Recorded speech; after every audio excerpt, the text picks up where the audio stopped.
Hello and welcome to episode 16 of Using Your Brain for Success, the show that's all about helping you build a better life by using your brain the right way. I'm Liam Naden and I'm glad you're here.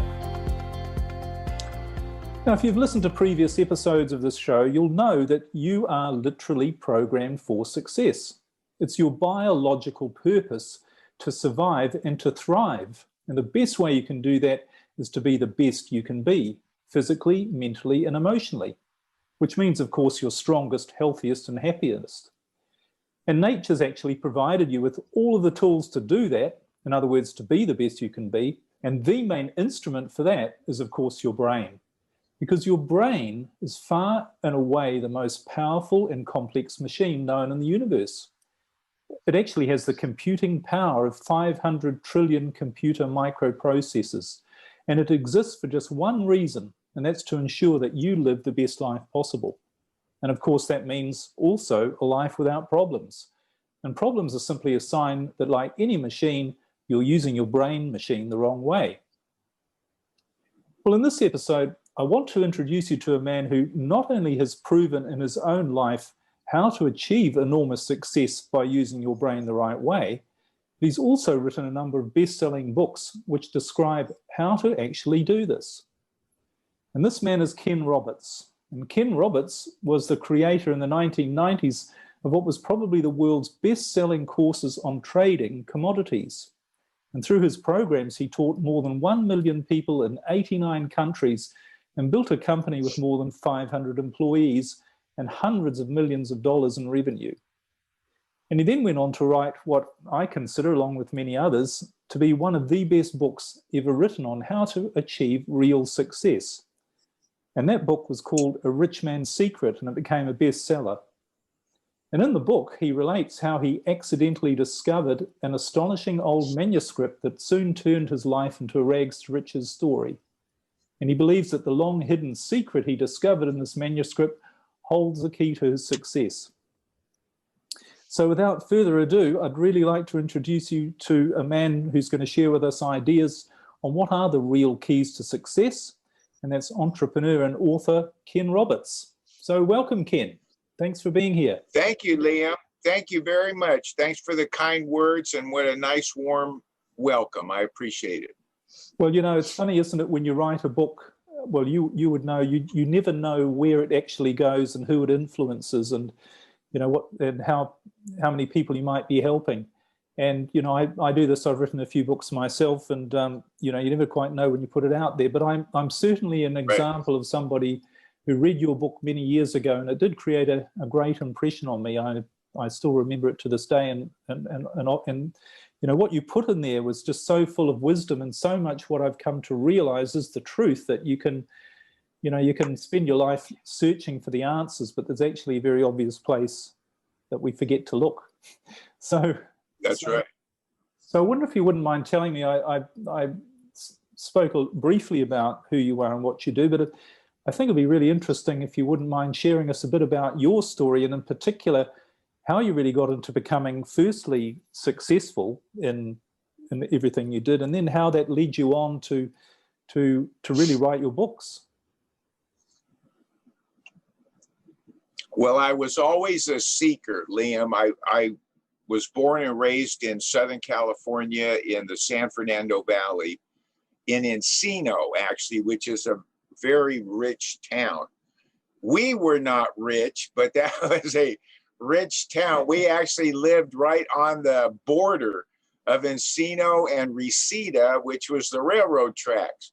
So I grew up in this very ritzy, opulent, famous, I mean, Johnny Carson, John Wayne, Jimmy Stewart, Liberace, Jack Webb, all the celebrities lived in Encino.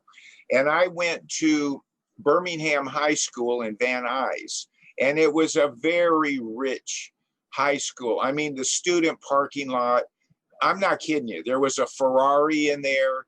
There were Camaros and Firebirds and Thunderbirds. And one gal I had a crush on drove her dad's Rolls Royce to high school. I mean, it was like way over the top. And I had a 53 Chevy, so I parked it 3 blocks away and walked into school every day because I didn't want them to see I was from the poor side of the tracks. So I had this thing. I had to get rich. My thing was I needed to get rich because I didn't like being less than, being less than everyone else. I wanted to fit in. And, but what a rich upbringing. I mean, I was on the Dating Game twice and the Newlywed Game and the Family Feud. And if you saw American Graffiti, the classic movie, that was actually filmed 3 miles from my house. That was Van Nuys Boulevard that they were cruising up and down. That movie inspired Happy Days, the famous TV series. And that's when and where and how I grew up. So it was just idyllic, really. I mean, it was perfect. But I was always in angst because how do I get rich? How do I get rich? So all I knew, and I actually tried college, 4 colleges, but I wouldn't last. I would just sit there looking at the stack of books on the seat next to me and going, I don't belong here. This is not for me, even though I tried it 4 times. And then at that time was the Vietnam draft. This was about 1969 when I graduated high school and started going to these colleges. And I actually was going to go enlist in the Air Force. And I went and took their tests and all of that. And anyway, that didn't, a friend of mine said, don't believe anything they tell you. They will tell you anything you want to hear to get you to sign up. And then it will be nothing like you signed on for. So, but I wasn't a draft dodger or anything like that. And I got real lucky. My lottery number, they drew lotteries then, and my birthday was number 364. So they never got to me. But I was struggling, and I would try to work for different sales organizations. I just knew I could not work for someone else. That was that was embedded in me. I could not work for someone else, even though I tried. And I had to be on my own. And that's all I knew, Liam. And, that caused a lot of angst and a lot of problems. But anyway, what happened was actually a blessing. And not many of your listeners can relate, but some will. And what I discovered is that I am an alcoholic, but I was an active alcoholic back then. And I discovered AA, Alcoholics Anonymous. And that is a very spiritual program. Now, I had been a serious spiritual student. I made a list the other day, and it was more than 20 very serious, well-respected spiritual programs. And I really gave it my all. But nothing was happening with them. It just wasn't clicking with me until I found AA. Now, maybe this is the time. I put together a little a page of notes here, and I can actually email it to you also. But if you'll let me, I want to talk about, all right, this quote by Henry David Thoreau: "The mass of men lead lives of quiet desperation. What is called resignation is confirmed desperation." All right, pretty sour pill, huh? But it rings true. Don't you sense that is true? The mass of men lead lives of quiet desperation. And that's why we seek. That's what we're seeking. And I'll just sum it up and say it, and then we can talk all about it if you want, however much you want to talk about it. We are talking about spirituality. We are spiritual beings having a human experience. It's not the other way around. We're not humans trying to get a spiritual experience. We are spiritual beings, and we're having a human experience. All right. Now, in describing this and trying to explain it, they're of two different natures. There's a spiritual and the physical, and they don't meet. So it's like trying to catch a beam of light in a butterfly net. You can't do it. They are of different natures. And that's where the conflict and the struggle occur, because we sit down, and I'm talking about me, Liam. I got to figure this out. How do I get rich? I got to have money. That was my solution. Others is I got to have fame. Okay, I got to have fame. I got to have fortune. I got to have friends. You know, whatever it is, I got to have a family. I got to have a house, whatever it is to each individual. But with me, it was, I got to have money. Now, I used to give big seminars, like 600 people. And I would start out and say, all right, let me kind of get a handle on who you are and where you're at. I said, I'm going to give you two choices. Would you rather be happy or would you rather be rich? And 97% of them, I want to be rich. I say, well, why do you want to be rich? Well, so I'll be happy. I said, but I just told you, you can go straight to happy.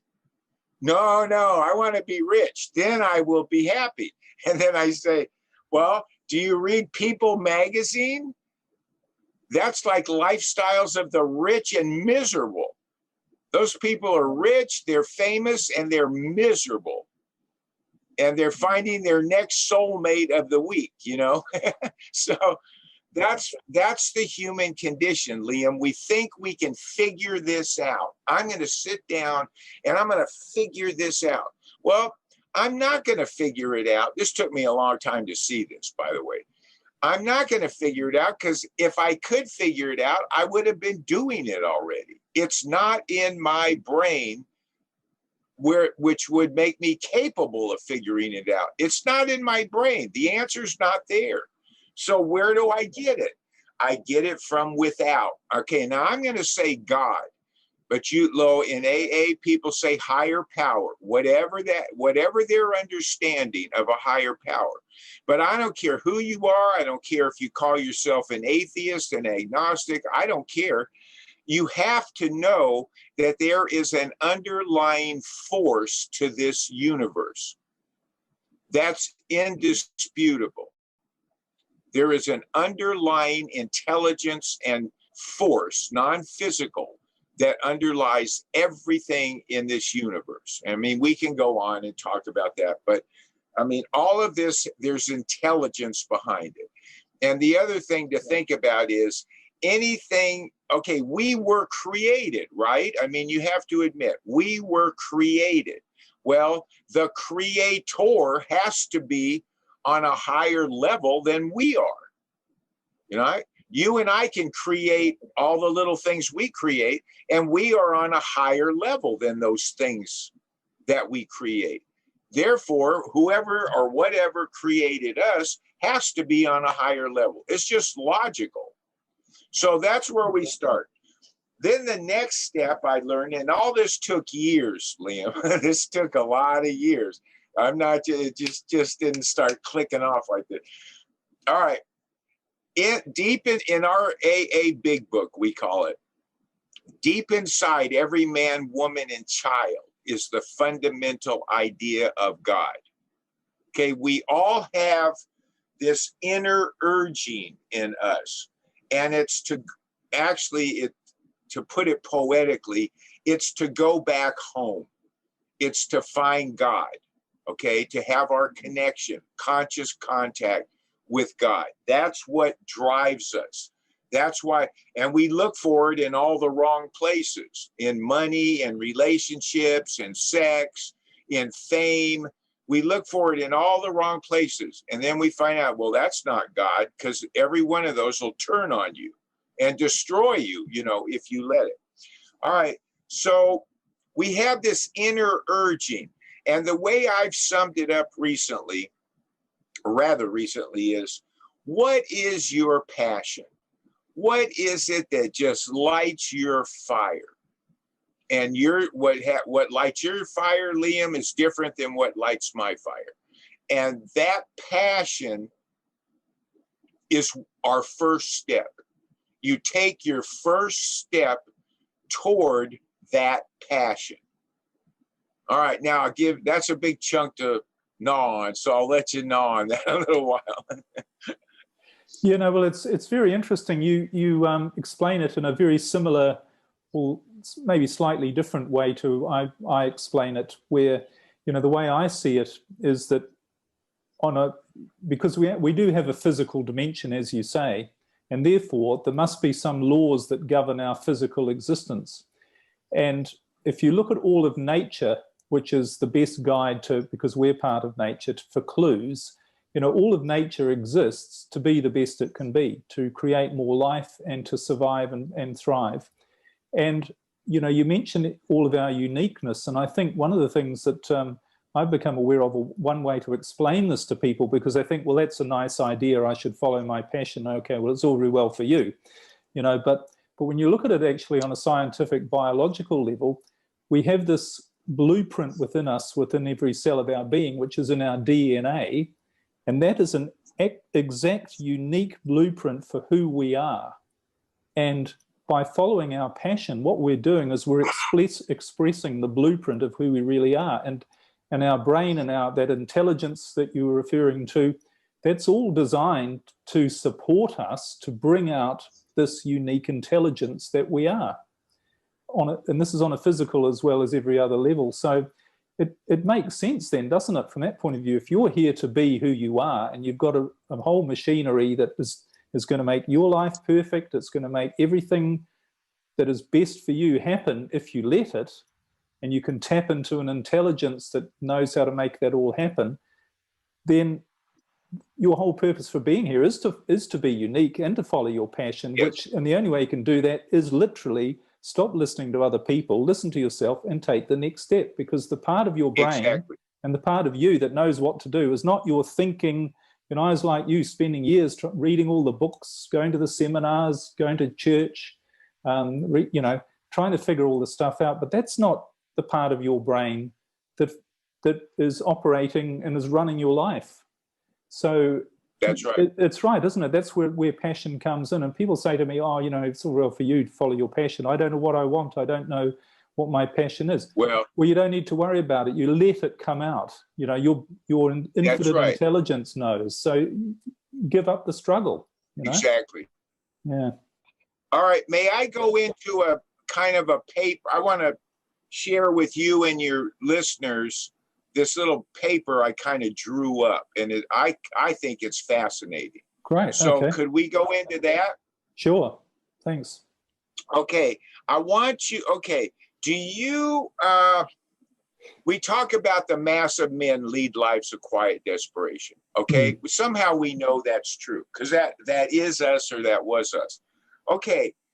Is there, are you familiar with a TV commercial that we have in America by LendingTree, the mortgage lender? No, I'm the last person to ask about TV commercials. I'm sorry, I haven't watched TV in years. But okay, yeah. All right. But I haven't watched in months, but it's a clever commercial, and people can look it up on YouTube. LendingTree.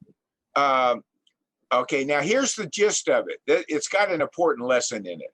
It shows this man. He goes, "Hi, I'm Bob," and he, a nicely dressed man, middle class, and he says, "And this is my house." And they show this nice 2-story house in a nice suburb, and it has a swimming pool. And he said, "And this is my family." And he has a wife and a son and a daughter, and they're all standing there, and, very nice looking family. And he says, "And this is our brand new car." And now there 4 of them are driving down the street in the car.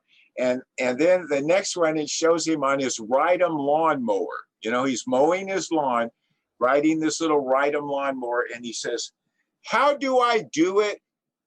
I'm up to my eyeballs in debt."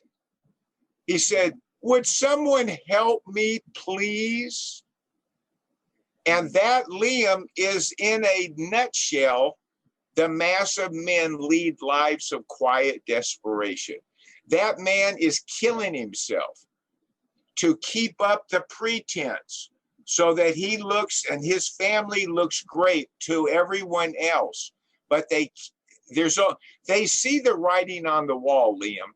They're not going to be able to keep this up forever. And they see the futility of it. And that is the mass of men lead lives of quiet desperation. So what people do by the millions, and this is what I'll email this to you. They read The Purpose-Driven Life by Rick Warren. Are you familiar with that book? Yes, a little bit, yeah. The Purpose-Driven Life by Rick Warren. That has sold over 30 million copies, all right? Now, here is the first sentence in that book. It's not about you. That's the first sentence. So this is not a self-help book, Liam. And that's the biggest section of every bookstore is the self-help section, right? Mm. But success is not about self-help. It's about God help, okay, or higher power help. So the first sentence reads, it's not about you. And the remainder of the chapter goes on to explain how the quest for personal fulfillment and satisfaction and meaning can only be found in understanding and doing what God placed you on earth to do. All right? That's example number one. Example number two, that that people gravitate towards, and this has also sold over 30 million copies. It's called The Road Less Traveled by Dr. M. Scott Peck. Are you familiar with that one? Yes, yep. Okay, so the first sentence in The Road Less Traveled is, life is difficult. This is a great truth, one of the greatest truths. And then in asterisk, it says it's the first of the four noble truths which Buddha taught was that life is suffering. It is a great truth because once we truly see this truth, we transcend it. And then it says discipline is the basic set of tools we require to solve life's problems. Without discipline, we can solve nothing. All right, 30 million copies each of those two books. And you know what else? You know what book has sold 40 million copies? Alcoholics Anonymous. And that's why I will say I am a grateful alcoholic. The reason I say that is because that is what put me on the right path. And I would probably still be out there leading a life of quiet desperation. I may have never made it to the path, but it took alcoholism to do it. And all I had to do was give up pouring booze down my throat. So what was it that made the shift for you then? What did you learn? Or what it is, Liam, and this is why it's so elusive for normies. I'm going to call them normies, non-alcoholics, okay? I had to admit, I mean, not just by saying the words, I had to know in my heart I was powerless over alcohol. It whipped me. It beat me. I was in an inner hell, and I had to say, God, I can't do this. I cannot do this. I need help. And when you admit powerlessness, that is the strength when God can come and work through you, whether you're a normie or an alcoholic. Admitting powerlessness, it's a paradox. But when you admit and know that you are powerless, that's when God can come in. Your higher power can work through you. But unfortunately, most normies are able to hold it together. They hold it together and keep struggling and keep borrowing and keep working and keep thinking, what do I do next? I got to come up with the next invention to make $1 million, or I'm going to write the next bestseller, or I'm going to be on America's Got Talent and win the deal. And they keep struggling, trying to figure this thing out, and they'll go to the grave with the song still in them. Whereas if you are brought to your knees and you are powerless, that's when all the magic can begin.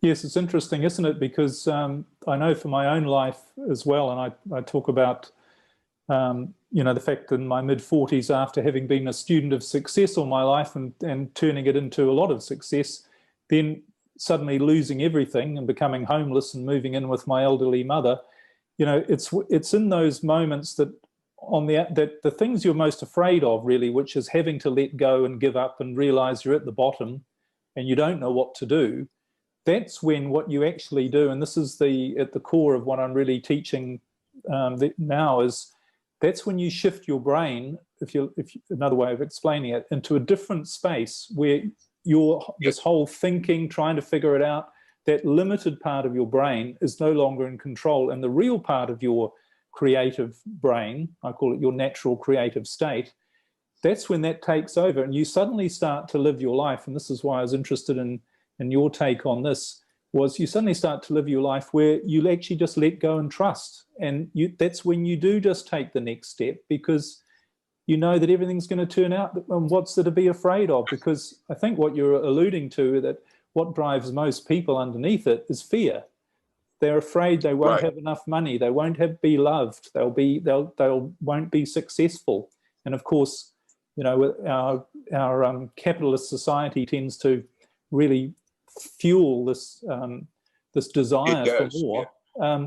But it's all based on a fear.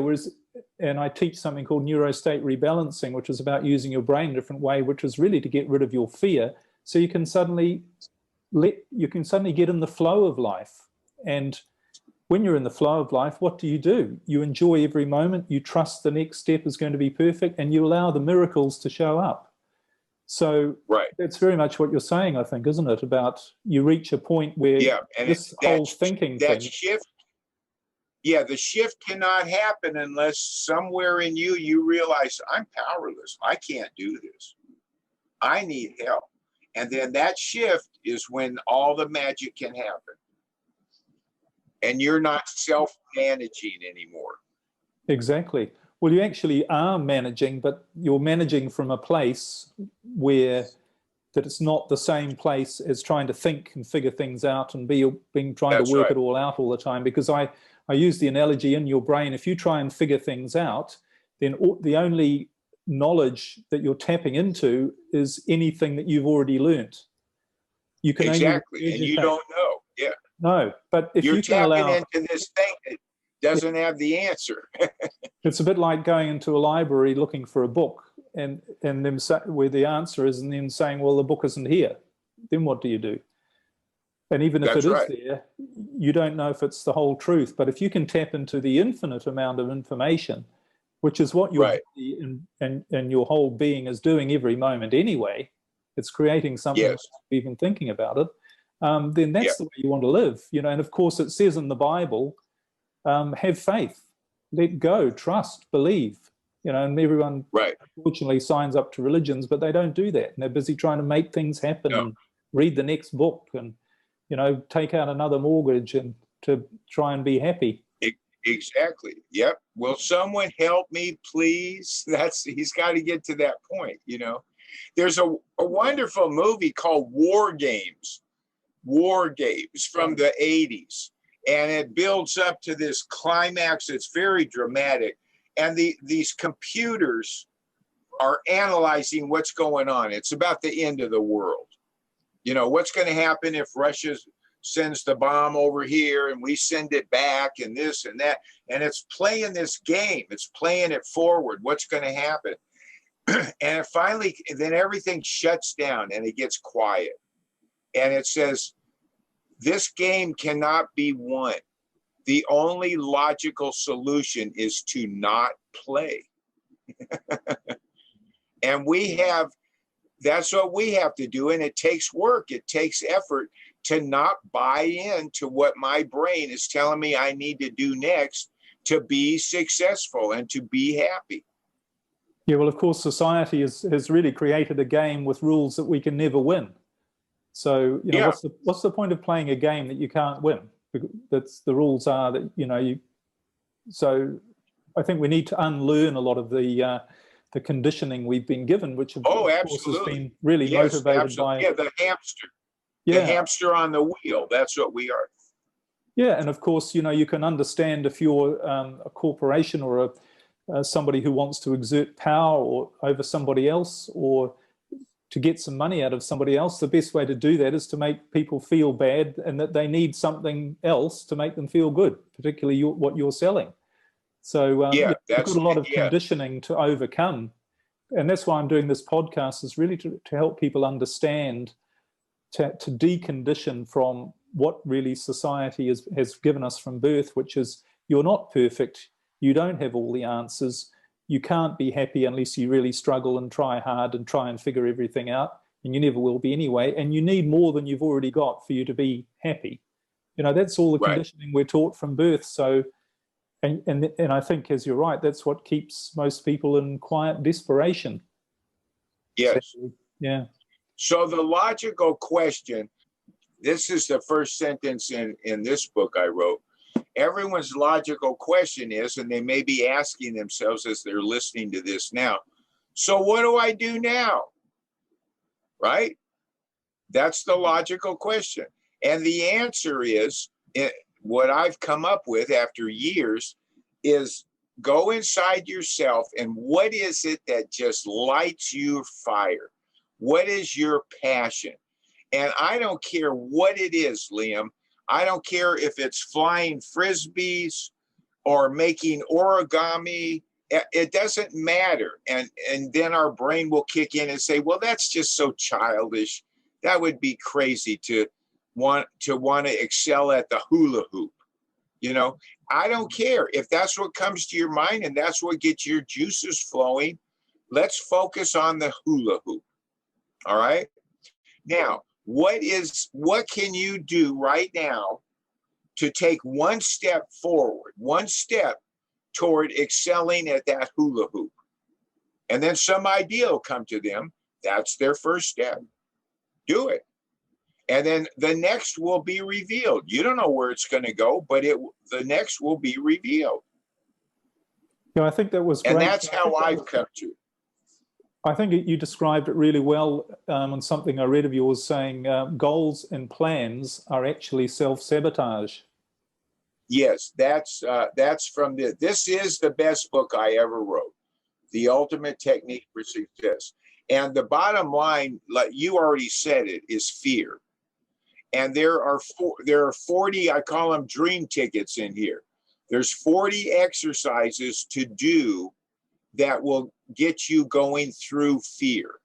Because fear is just an illusion. It's just a bluff. But people die under this illusion. And these exercises will get you going through those false barriers. You know, what is it? False evidence appearing real. That's what fear is. False evidence appearing real. Well, before we finish, we must get your details on where we can get the book from. So we'll come to that. But it's interesting you mentioned fear, because the way I've learned to understand fear is on a physical chemical level. What happens when you feel afraid is your brain literally shuts down all of the creative, intuitive, imaginative part, which is because it's focused on getting you out of an immediate danger. And if you're faced with survival, so if you're faced with a threat right there and then, your brain has to stop you from seeing all of the different possibilities and coming up with strategies and creative solutions. It's got to get you just reacting. And the other thing your brain does is it automatically shuts out anything that's not negative, because your brain is looking for the problems, it's looking for the danger, it's looking for all the threats. So that's why fear is the enemy, because when you feel fear, you've shut out all your awareness of what's really going on in the world, or what's going on around you, and you also block your ability to actually come up with a creative solution to what you're facing. Yes. So, yeah. you know, but people are running around in fear, and they think, you know, if I can fix this problem, then I won't feel fear. But it's, Right. it's the wrong way around, That's isn't right. it? Yeah. So, yeah, and let me bring up an example that people bring up a lot, and this has helped me through the years. They'll say, "Oh yeah, well, if you were in a cabin and a bear, you know, broke through the door, that's fear." And you know what? It's not. If you think about it, you're in this cabin in the mountains. This bear comes crashing through the door. You're going to fly through that window as fast as you can, right? That's not fear. That's instinct. The fear doesn't kick in until outside, you're catching your breath and you start thinking about what just happened.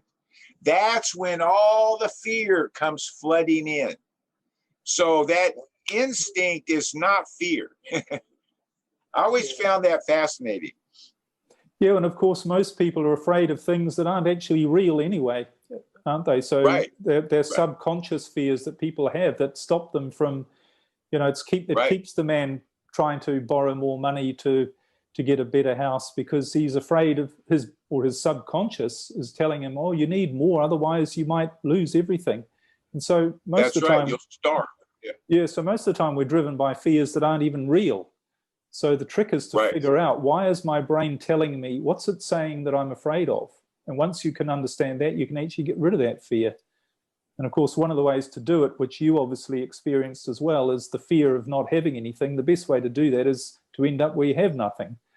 And then your brain goes, well, this isn't actually so bad. So why have you been afraid of this? You're still here. And then you can actually, you know, without a spiritual teacher, Dr. David R. Hawkins. Are you familiar with him? Read his books, Power versus Force. I went for 3 years. Every other month, he would give a workshop in Sedona, Arizona. And every other month for 3 years, I went there. And the man was incredible. And he had what he called the so what exercise. Okay, like you were just talking. Okay, you say, oh God, I'm so afraid I'll lose my job. Well, so what? Well, then I won't have any money. Well, so what? Well, then I'll lose my house. So what? Well, then I'll lose my family. They'll be scattered to the winds. So what? Well, then I'll have to go live under a bridge. Well, so what? Well, then I'll die under the bridge. Well, so what? And that's what it always boils down to, is you're going to die. And he would explain that as the ego does not want to die. It does not want to not exist.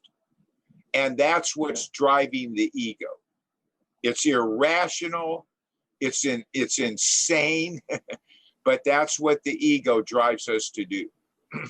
Yeah, and unfortunately, when we live in a fear state and we're blocked from accessing our wider awareness, we can't see that, because when we actually lose those fears, we realize what death actually is.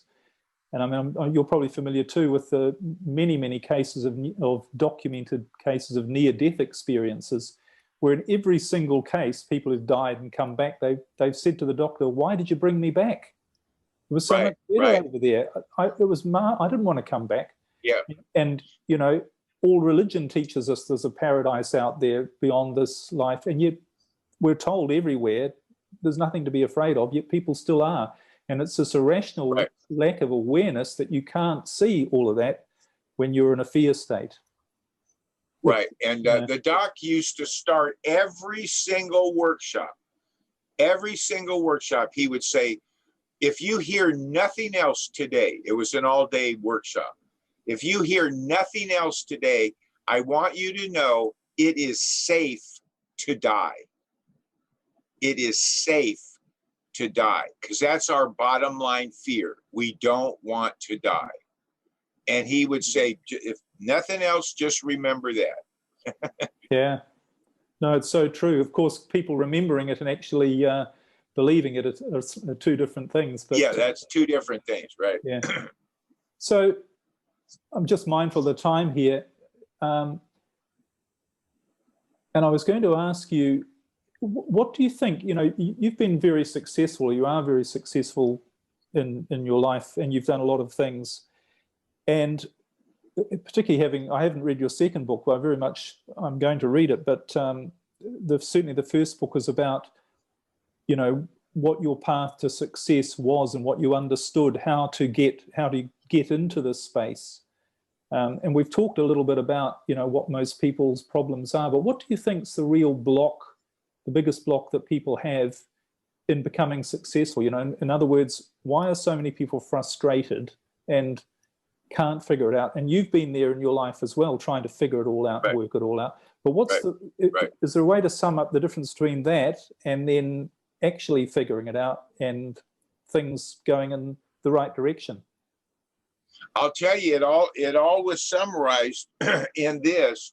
I did not know where to go, but I knew I needed to get somewhere. I felt this inner urging, all right? So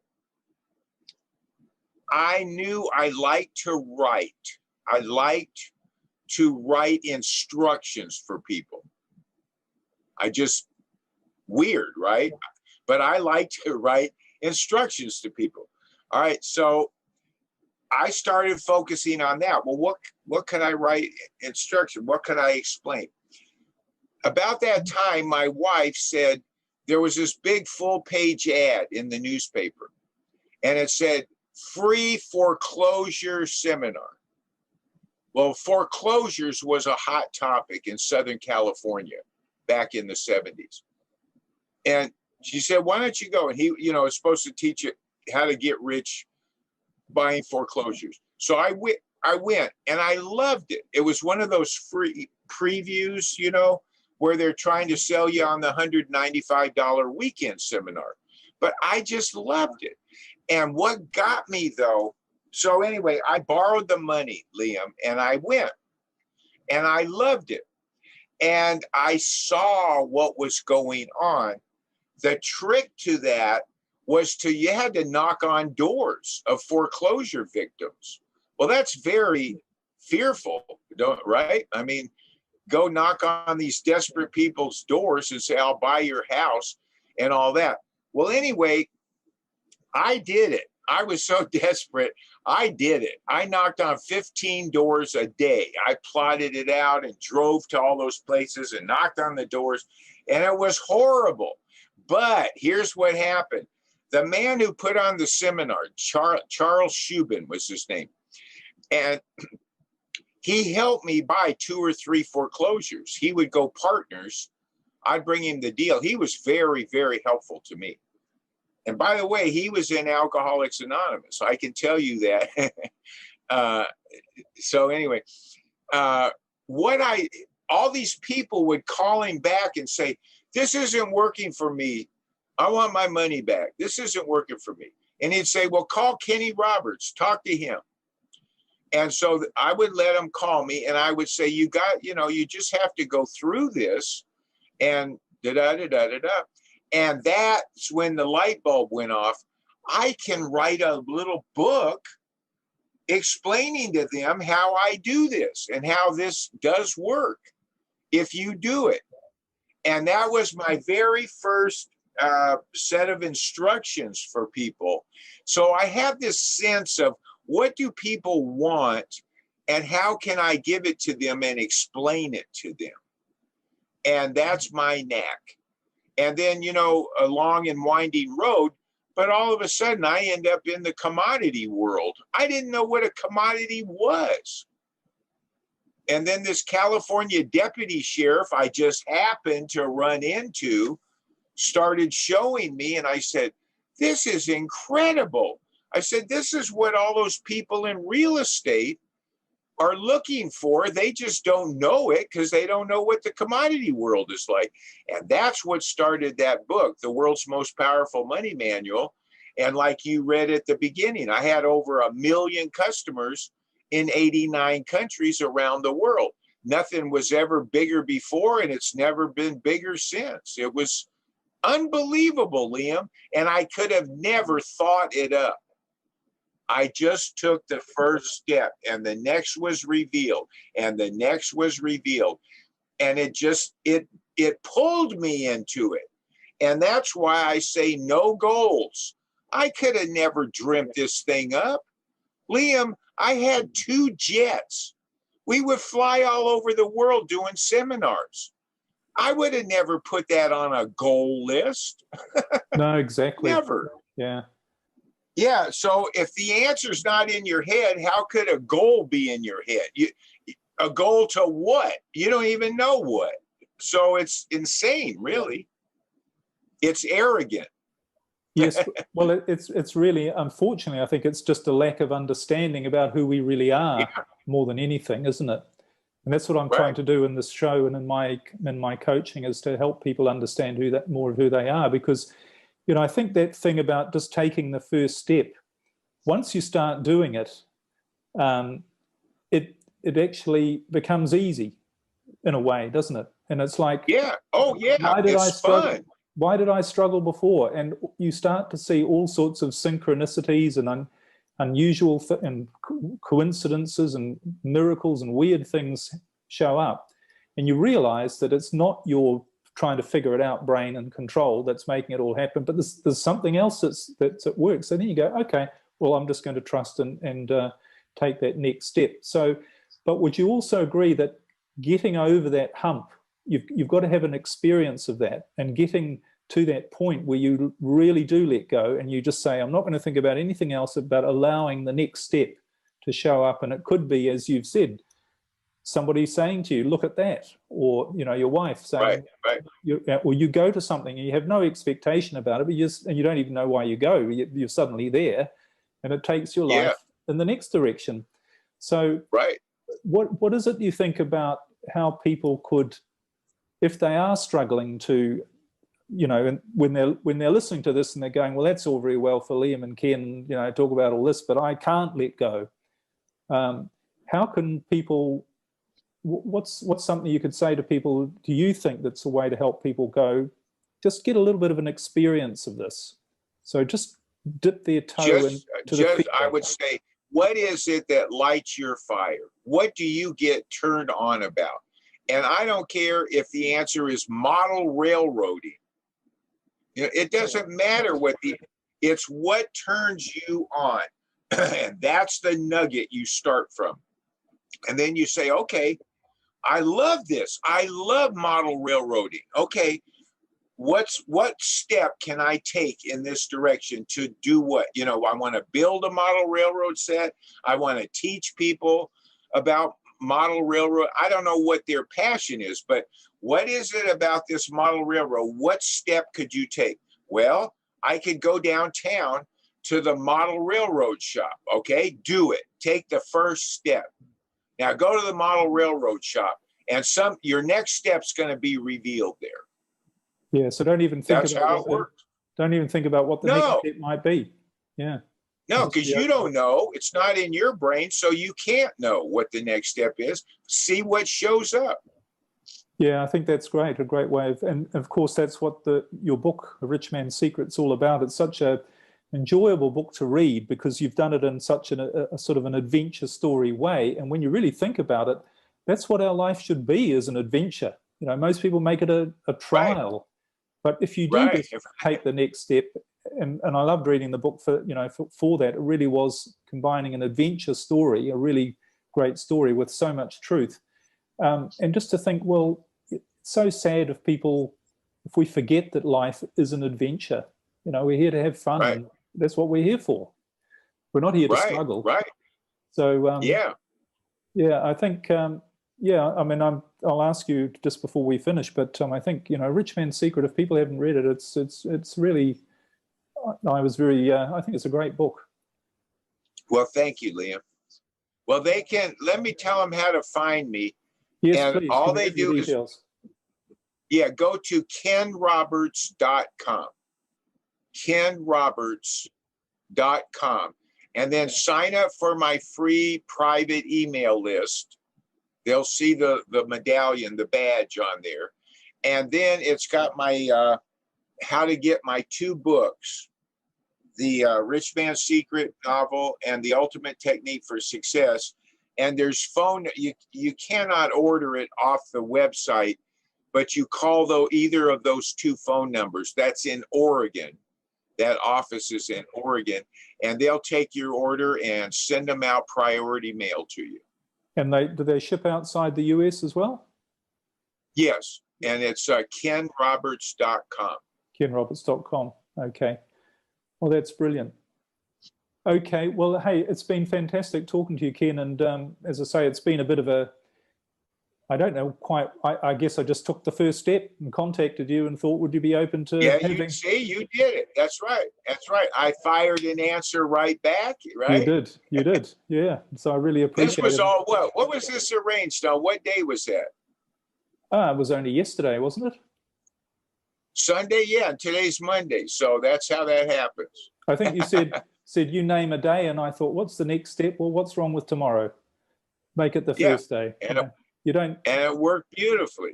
Yeah. Well, can I say to everybody, thank you very much, Ken, again for sharing your wisdom and experience with us. And I think for me, and hopefully for you as a listener, hearing from somebody who's actually been there and done that and can tell you that you don't need to.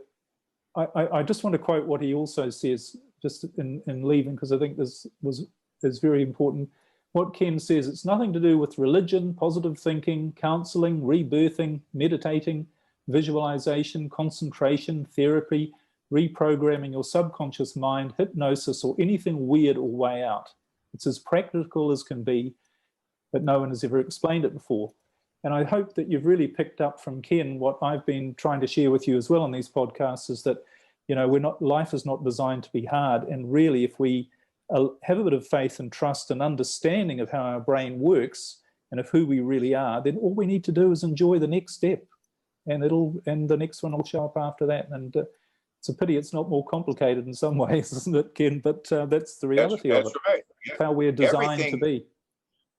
Everything great is simple, Yeah, so thank you so much for being a guest on Using Your Brain for Success. Well, thank you for inviting me, Liam. This has been a real treat. Thank you. That's all for this episode of Using Your Brain for Success. Thanks for listening, and a very special thanks to our guest, Ken Roberts. And I look forward to sharing with you in future episodes so much more about who you really are and the incredible power of your brain. And if you'd like to learn more about how to use your brain the right way, visit my website, liamnaden.com. There you'll find information about my coaching services and the ways I can help you achieve your full potential. You can also learn about neurostate rebalancing. This is a powerful process that automatically gets your brain working the right way so that you live the inspired and fulfilling life that you're truly designed to live. I look forward to connecting with you again soon.